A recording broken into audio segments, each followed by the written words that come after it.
The whole process is amazing, but it's also a little unsettling to watch. Just a handful of engineers, fewer than 10, take our specifications, they huddle around their tables for a few days to get the conversions exactly right. Then they turn on their giant machines and build houses for direct equipment today.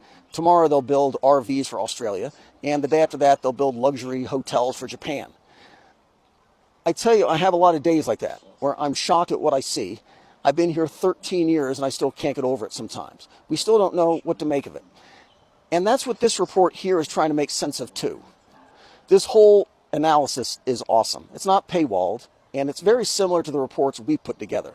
They did a really comprehensive job, and we'll be using it as a source for other pieces later. Its focus is China's robotics industry, and this section here involves Chinese smart factories. It's not just robots they're using to help humans carry stuff around or stock shelves. It's getting the machines to do literally everything.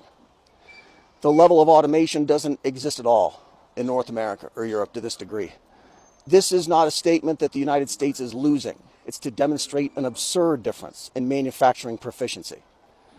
We're long past the days of China competing on the basis of low-cost labor. It's now total domination of the supply chains, of engineering, and an industrial sector that builds machines that build other products entirely on their own.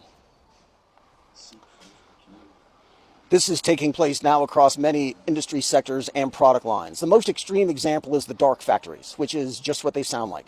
No lights, no people. They're fully automated, powered by AI, and robots and sensors that do literally everything. Assembly, inspection, moving things around, all by robotics. Not having people means energy savings. Light, air conditioning, heat, all the activities that support people, like food preparation, security, and parking, and everything else, they go away. The downside of building factories that don't need people is obvious. What to do with the people who you once needed to do all those things before. So it's going to be a problem there for over 10 million Chinese manufacturing workers now, getting them retrained to do something else.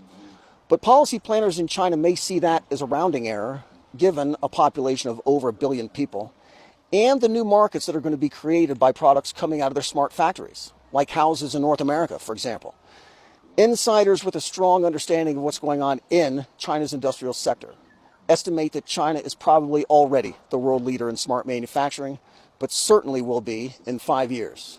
Smart manufacturing in China is growing at a compound rate of over 18% per year. The report goes deeply into what this means for the United States and for the other manufacturing centers across the world. This is a major peeve of mine, that we tend to compare China and the United States with absolute dollar figures instead of comparing what a dollar actually buys. China can staff an engineering department faster and much less expensively than a company in California, say, or Germany. Nevertheless, the growth rates are 18% in China compared to 13.5% in the US.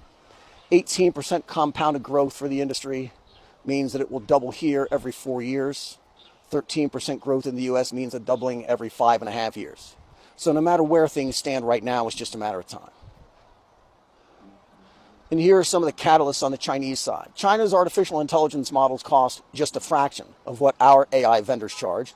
But the elephant in the room is supply chains. Again, cheap AI would be great. It would be great if electricity prices were the same back home as here. It would be terrific if zoning regulators could get out of the way and let us build things at home again. But smart factories need raw materials to feed into the machines, and China has the raw materials. The United States is striving to reshore manufacturing.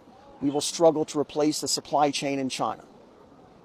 India and other countries in Asia have the same problem. They also want to be factories of the world, but all the world's supply chains run through here. This is Wolf Mountain in Nantong, Jiangsu. Be good.